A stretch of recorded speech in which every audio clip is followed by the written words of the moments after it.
Hello and welcome to Ideagen TV. Joining us today from the American Community Schools in Athens, Greece, an international school housing 65 different nationalities, is a team of leaders who are intentional about developing the kinds of mindsets in students that will lead them to improve life and living on the planet. Discussions about the Sustainability Development Goals permeate the school's community, and Dr. Peggy Pelonis, the president of ACS Athens, and her leadership team will tell us more about this in a few moments. Let me first start by introducing the team. Dr. Peggy Pelonis, president of ACS Athens. Hello, John. It's good to see you. Hello, Doctor. Valeria Laitinen, elementary school vice principal. Hello. It's great to be here. Hello. Welcome. Christina Bakoyannis, middle school science teacher. Welcome. Hello, everyone. Thank you for having me. David Nelson, high school principal. Thank you, John. Welcome. And then Julia Tokatlidou, Dean of Academics. Welcome, everyone. Let's start with Dr. Peggy Pelonis. You talk about conscious citizenship. Can you tell us what this means and how does that connect to the United Nations Sustainable Development Goals? Thank you, John. Sorry about that. I think about conscious citizenship as someone, I think about a conscious citizen as someone who places value on being fully human, someone who respects and has a reverence for life itself. So a conscious citizen positions him or herself in life in ways that not only does not do harm, but more so in ways that contributes to the bettering of life and living on the planet. And it's really a connection with a higher purpose because there's a value placed in relationships with all living things. It also means that through this mindset and positioning, one takes responsibility for transforming skill into action through ethical decision-making to ultimately improve life and living on the planet. So a conscious citizen is developed by creating the conditions to expand young people's and adults also awareness of social, global, environmental conditions while being empowered to assume personal responsibility for engaging in, committing to, and initiating positive impact. Now, a conscious citizen of the world sees the interconnection of one's actions and their consequences. We really never quite get there. A conscious citizen is always in a state of becoming, but eventually can reach a developmental, emotional, and even spiritual level of being in harmony with all life. So in schools, teaching students about world issues, such as those outlined by the UN, Sustainable Development Goals, is one way to create awareness and connect local action with contributions to a higher purpose, which are the SDGs. But teaching about these issues is not enough. There must be some kind of experience associated with the teaching that creates an emotional connection. This could be a relationship, for example, with the people or the issues that we want to make better, like the homeless, the refugees, people living in poverty. Or in younger ages, it could be with stray dogs, going to swim in an area that is polluted, for example. This connection creates the desire to help. And through reflective thinking about the issues, solutions are forthcoming. And then through empowerment, action is taken. Wow, that's truly incredible. And so how easy or difficult is it for this kind of mindset, as you refer to it, to be taught in schools? Well, like everything new and different, it takes a good team. And so it takes a leadership team that is willing to take risks, to learn, to adopt this mindset, and to teach it to others. So it means that the adults of the institution have to be willing to embrace the idea, but must also be willing to reflect, to be self-reflective. And then they have to be given the opportunity to be creative about implementing it. Ultimately, however, some kind of framework has to be developed through a process of perhaps even trial and error that will emerge ways to teach this issue and that are ways that are best for the particular institution and the particular culture. So there are many questions that will come about through this process. There might be times when people will be skeptical or may not understand immediately about how and what to do. But this is the beauty of creation. All of these questions and struggles will ultimately lead to ownership of the teaching and the learning. and this is empowering. And of course, developing mindset takes time, but we also know that young people are like sponges and they absorb things quickly, but they also have a natural wisdom and spontaneity that when empowered can lead to many good things because they don't impose filters. They don't impose filters of doubt on themselves when they're very young. Thank you, Dr. Pelonis. Moving over to Valeria. Discussions about the SDGs typically take place when students are much older. How are young children in elementary schools at ACS Athens made aware of such global issues, and how does it impact their development? That's a great question, and people often think that elementary students are too young to really wrap their heads around these really complex issues, when in fact they have the open-mindedness and the creativity to see these issues in a completely different light. And so in the elementary school, our teachers are committed to authentically integrating the SDGs into the curriculum. And it starts in second grade, where the teachers have the students set their own personal weekly goals for skills that they wish to improve. And they reflect continuously on whether they're meeting these goals or not, what support they might need. And then when they've met their goals, they move on to a new goal. And through this process, the teachers are then able to introduce the fact that the world has goals too. And they begin learning about these sustainable development goals, and they talk about ways that they, as second graders, can actually make an impact on making the world a better place.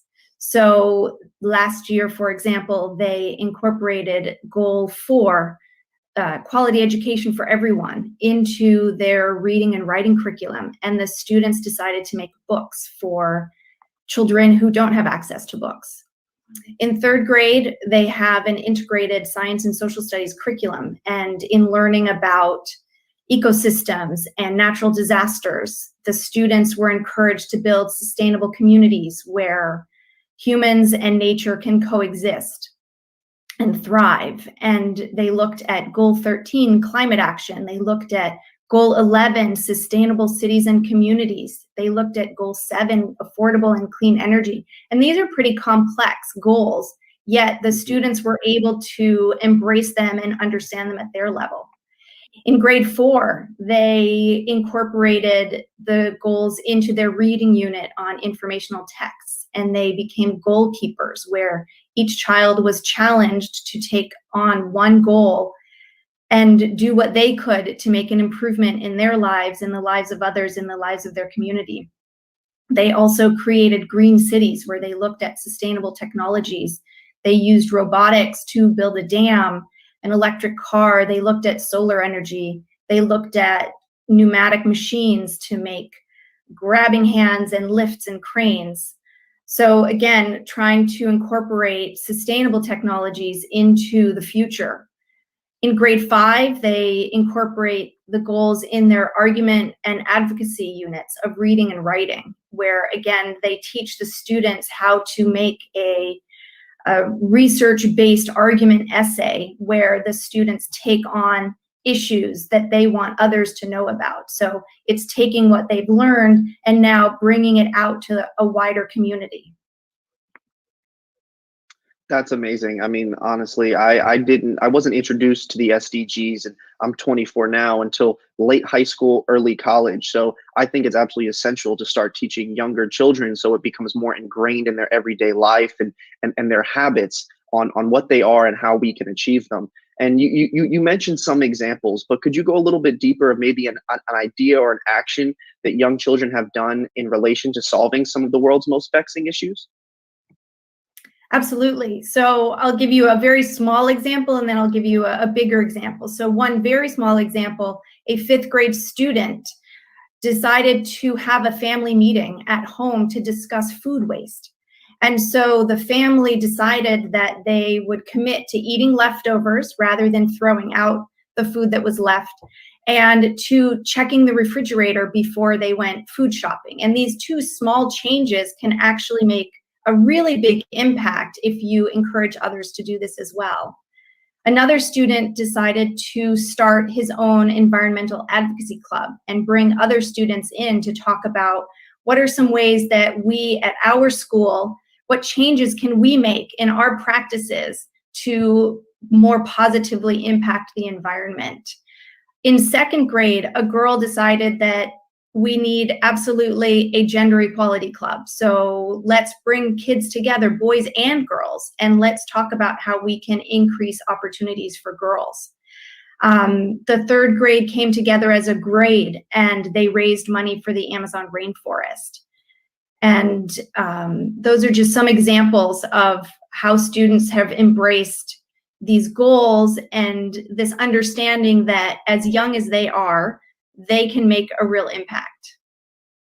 Yeah, no, that's amazing. I mean, and you can see that how, starting young, that will build habits into adulthood. So thank you so much for your insights. Moving on to Christina, can you tell us how you have designed United Nations Day and how it goes beyond the day to more sustainable ways of engaging middle school students? Hi, and thank you for giving me this opportunity to share.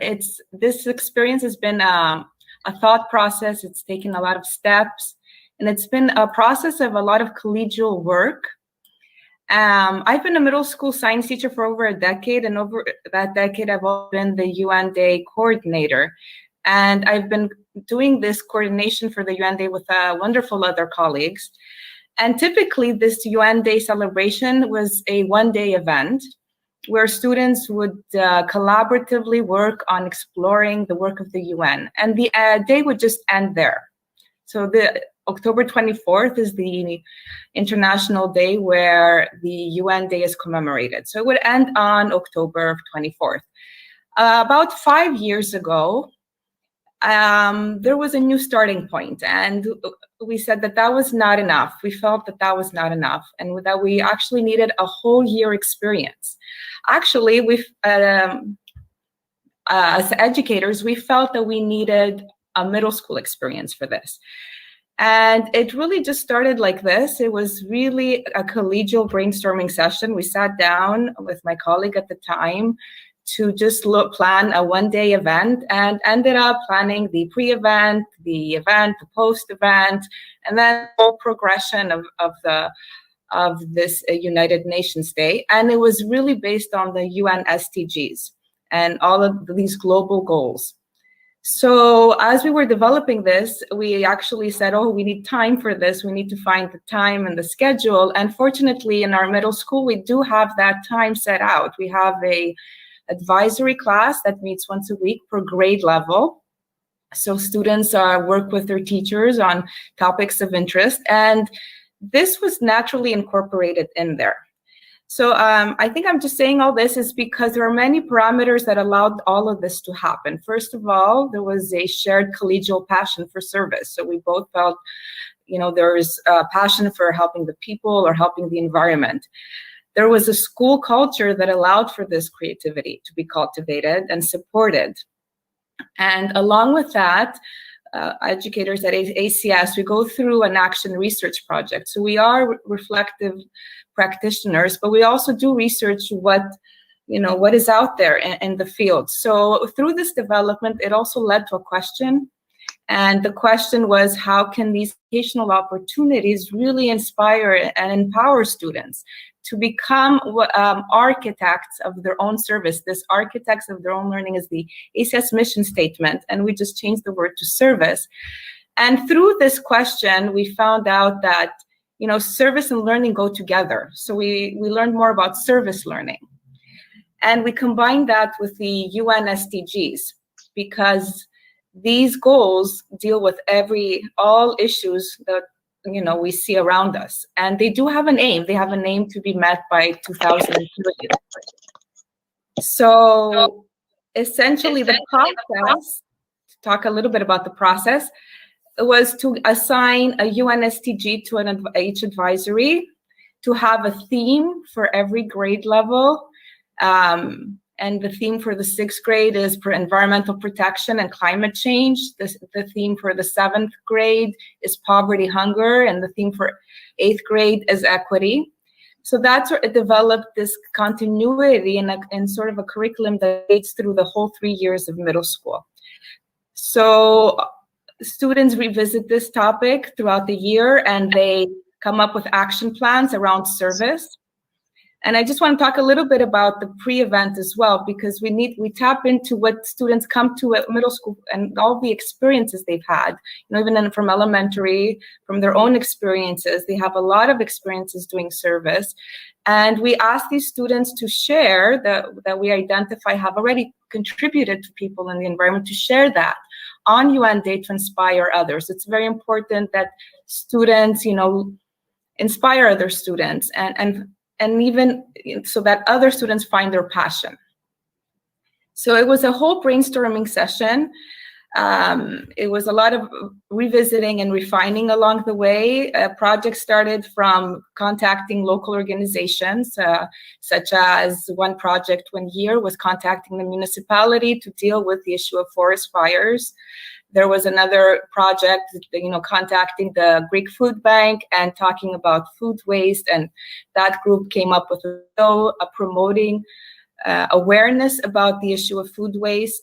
There are others could be more community-based, where students just, talked about how you can conserve water and how that is important.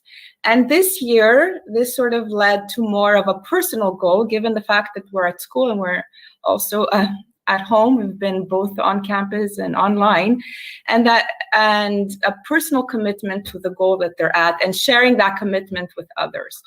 I think the goal in engaging these students in this is to empower them to find purpose, to find passion, and to find their personal impact to this world. Well, it certainly sounds like United Nations Day is a lot of fun, and it's amazing, as you said, that the school has the ability to have that culture and have that included into it. And I think it really speaks to ACS Athens as a school and the leadership that you all bring. We heard earlier some examples of elementary school students. Could you give us an example of how students engage in and initiate SDG projects in middle school? Sure. This is it has to be their own. As we said, we want them to be architects of their service. Along with that, we do want it to be collaborative. So they do work within their advisory, and the teacher acts as a facilitator. So as they're exploring these groups, there's a lot of reflection and the questions such as, what do we see around us? What do we see going on in our community? And how can we have an impact? So as I mentioned previously, there was one group which had Life on Land, and this was a group of students that were dealing with this issue right after the devastating forest fires in Greece in the summer. And they were really passionate about learning more about what causes all of that. And they were the ones that went out and communicated with the municipality. And then we organized a whole grade level event to go and plant some trees. Some other projects could be more limited. For example, it was on campus. We had kids go around and just look at, how can we just turn off the tap water and not waste water? It's an important part as well. And this year, because we've been focusing on the personal impact, and there's a great little book from the UN called The 170 Ways to Transform Our World. And for every single goal, there are 10 personal action can all take. And it's really interesting on how they can just commit to one goal, such as one student saying, I'm going to commit to turning off the lights when they're not in use, and another student saying, I'm going to put posters and reminders, and I'm going to tell my family about this and my friends, because it's really important that we don't burn so many fossil fuels and we conserve that energy. And even one student said, I love cooking, and I'm going to try to put that lid on the pot because that's wasting a lot of energy when I'm cooking. So there are different levels to this. It could either be reaching out to the whole outer community, within the school community, or even in a personal level. That's incredible. And I love to hear how, they're being taught at such a young age how important these topics are, and then they're building those habits into their lifestyle. It's something I mentioned earlier, but I think it's crucial. We all have our role to play when it comes to the SDGs. And I think just by doing small things like building the habits, turning off the lights, not having the faucet run, things like that go a very long way. So thank you for your insights. Moving on to David. Can you tell us what you at ACS Athens mean when you say that you are empowering individuals to be architects of their own learning? Yeah, thank you, John. And before I start, I really want to give a shout out to our faculty who has been working extremely hard under these difficult circumstances, and to the students who have been putting in their most to stay afloat and work and exceed all expectations in virtual learning. So congratulations. You know, I'd like to start first with a question and ask the viewers, what creates more knowledge? What creates more solutions? Answers or questions? And I think we've heard from Valeria and from Christina that questions are what instigate the thinking of our students. And at ACS Athens, we strive to empower students to become architects of their own learning. This is our vision, and you've seen it play out in the elementary school, in the middle school. It's because we know that inquiry builds knowledge. And when students are connected to their learning, they ask more questions. And I like to say the learning lasts. It lasts, it sticks with them. Now, architects, if we think about it, they design, they build, they create, they match form with function. And we want our students to not only recognize knowledge, but to actively interpret, evaluate, and create knowledge. So we've seen examples of that, from fifth graders solving problems in the household to middle schoolers solving much bigger problems that initiate with these questions that Christina mentioned. On another level, we match these SDG goals with 21st century goals, sometimes referred to as the 4 C's. So students become critical thinkers. They promote creativity, collaboration, and communication. These are skills for the 21st century that we really want our students to leave with. We find that when we meet students where they are at and we adapt to their interests and what they come in with from the middle school and elementary school with regard to sustainable development goals, they're engaged in the learning, they're connected, and they can then collaborate to solve problems. Some examples of students as architects of their own learning in our curriculum. We pride ourselves in integrated team-taught approaches. Throughout the high school, we integrate history, social studies, and literature into integrated courses where students have the opportunity to involve themselves in interactive activities, simulations, and group work, and most importantly, field experiences. You see, very important with these sustainable development goals is that students become observers of their world. And in the high school, we use these field experiences for them to connect what they're learning in the classroom with what they see in their environment. Now, in Athens, we're rather blessed with the possibilities to visit places like the Mycenaean ruins or the Olympia or Delphi or the Acropolis. But when students visit these places, it's not a field trip. It's an experience. They bring their field notebooks, they sketch, they draw, they ask questions. We ask them, what do you notice? They're architects of their own learning because they bring their observations back to the classroom, and then we explore what takes place. Our humanities class, for example, goes to Italy and to France every other year. And they are investigating the question, what makes us human? Going to museums and seeing artifacts. When they come back to the classroom, they discuss this in Socratic seminars. What we see is that we're trying to bring the curriculum to life through these field experiences. Another example in the 10th grade that deals directly with sustainable development goals, number 16, peace and justice and strong institutions. Every year, the 10th grade holds a Truman trial where they place President Truman on trial for crimes against humanity. The students, as architects of their own learning, create the prosecution case, including all of the witnesses and their testimonies, and the defense case and all of their witnesses and testimony. And they present it in a 2-day trial to a jury of their peers. So it's actually a student jury of pools of their peers, and they determine whether it's the level of guilt or innocence. And in examining the Sustainable Development Goal number 16, they're examining peace, justice, and strong institutions. Finally, I'd like to share that ACS was proud to be involved with an experience called Space ACS. It began in 2017 with a collaboration of an organization called NanoRex, in which they have organized students to develop experiments that are actually placed on Blue Origin flights into outer space. And through design thinking, students were facilitated with the instructors to design, iterate, and actually create the experiments that were put on Space ACS 1 and Space ACS 2. They flew up into outer space in May of 2019 and December of 2019. One to examine the effects on honey and the other on ouzo. So very Greek elements. Today, those students, the graduates of those classes, are helping to mentor our students who are now in school, and they're actually writing in a science journal about their process. So these are three examples of field experiences, looking at past experiences to see what peace and justice follows through, and then to look at bringing science to life. So this is what it means to be architects of their own learning.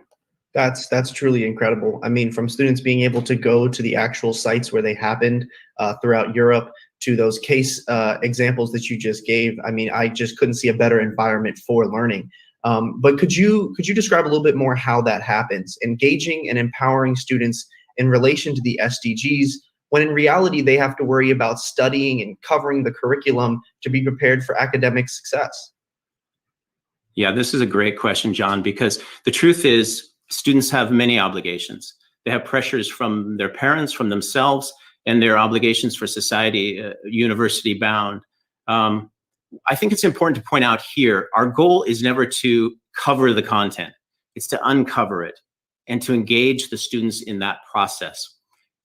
Let's think for a moment of the difference between engaging students and asking them to comply. Okay, engagement involves intrinsic motivation. We are doing it because we have this passion for what we're doing. Compliance is extrinsic motivation.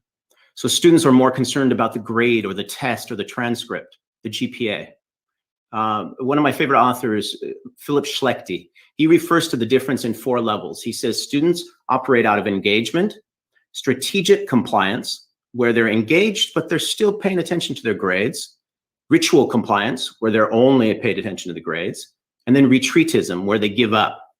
So this is the struggle where students always are between engagement and compliance. It's like the game of school. You know, we all experienced it. Are we going to get the grades, or are we learning the lessons of what we're hoping to learn? Our goal is to shift the motivation and to help students see a wider connection, to move from compliance to engagement. And at ACS Athens, community becomes really important. It's emphasized that students live as citizens in a community. And when Dr. Pelonis became the president, she introduced to us the conscious citizenship model in asking us to look at how citizens and how our students operate within the wider community, and that they understand these goals. And when we brought in the Sustainable Development Goals, this provided an extremely important lens.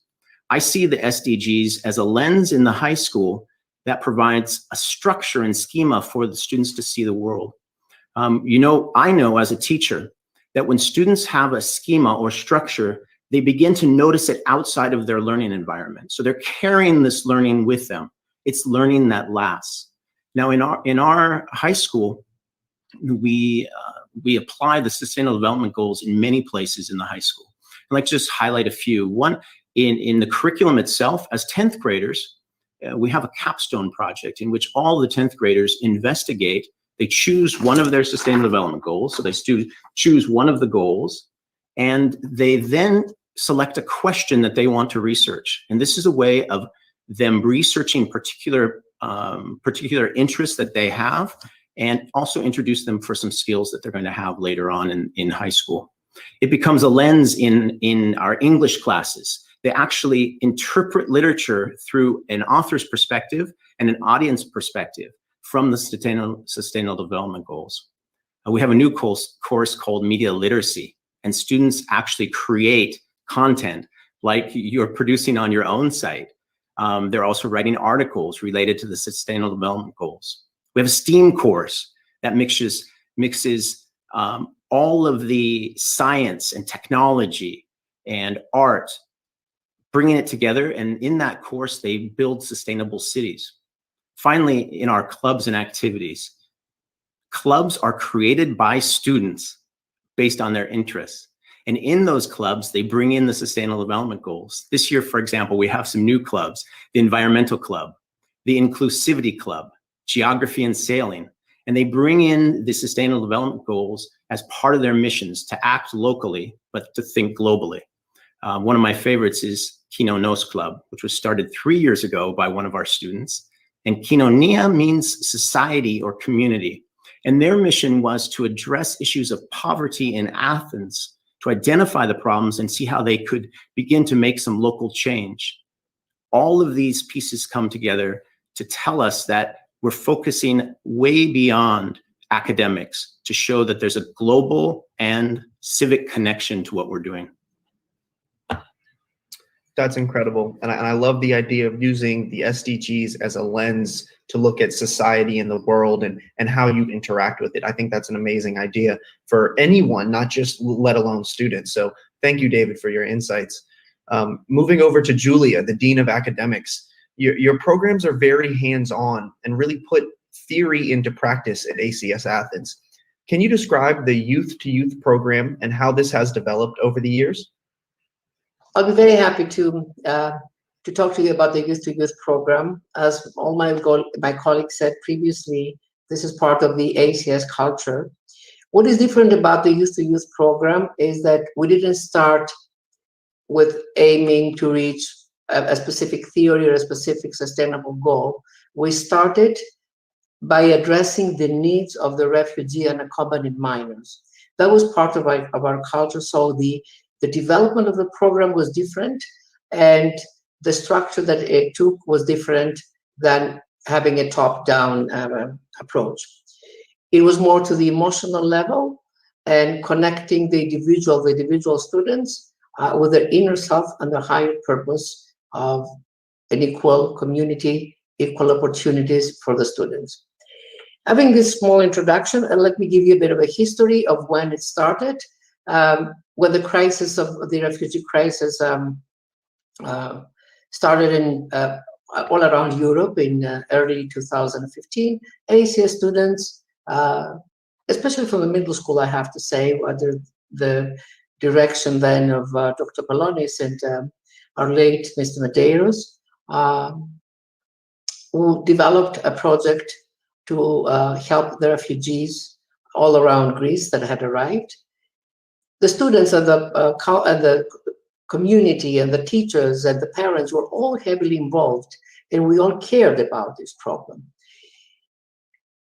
It was also in the summer of 2015, the school took the initiative and invited about 10 students to come to the summer camp, and thereon it offered 4 scholarships to refugees, refugee minors to attend ACS. That was excellent work and that was done by students at the school, but it was not comprehensive and it did not engage the entire school community and most of the students. So in 2016, December of 2016, we had the opportunity to collaborate with a new nonprofit organization, the Home Project, that had the same educational philosophy like us, the same approach to raising children. They had the holistic approach, and they were more into the American philosophy of education as well. So the collaboration was very good. We developed a program for Saturdays, a full-day program from 9 to 3:30, where we taught 5 subjects: Greek, English, athletics, computer science, mathematics on demand. And we used our own design, our own instructional model. The aims of the program was to use education both as a means and as an end. We wanted the students to have, to acquire skills and learning, but we also wanted to give them the opportunity to take the the opportunity of educating the children to help them integrate socially. How did we do that? The aim was to develop relationships amongst the students, the youth-to-youth, student-to-student relationships. We wanted to develop relationships, adults with students, collaborate with the community. We want the young refugee minors to challenge themselves to achieve their goals. We want them to be able to communicate their feelings with the society. Now, it wasn't easy to do this unless we had an approach that was based on making them feel connected, cared for, empower them to feel capable, and give them courage, and to make them feel part of the community. So the instructional model we followed was, again, not a top-down model. It was all volunteers, by the way. All the teachers, administrators, students were volunteering every Saturday. The program planned for 6 weeks in the beginning, and then it became a year-round course because nobody wanted to give it up, the program rather. So we had the teacher volunteers who would identify the different levels of needs, educational needs for the students per course, per subject. And then our we design activities, learning activities, and our ACS volunteer students would sit either on one basis or a small group basis to teach these activities to the students on an equal basis in the same classroom. They were collaborating, and the teacher would facilitate learning, overviewing learning, and provide the model. All this was done by building our curriculum based on needs. It wasn't a top-down curriculum. It was a curriculum that we said, let's see, what do they need? How much they progressed this Saturday? And that would be the feedback for the following Saturday to design the learning activities. The community feeling was so strong. The connections were so strong. We would eat together. Everybody was equal. It was coming. It didn't come because of a rule. It came because it was coming from inside of everybody, that we're all equal. There were no differences. I wasn't the teacher. I was one of them. Our ACS students were not the ACS students, were students of the youth-to-youth program.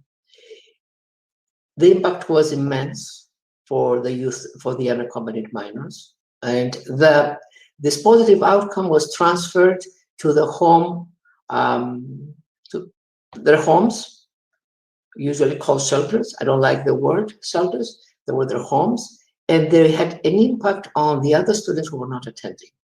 The numbers of the participants from the home project students raised drastically over the 2 years.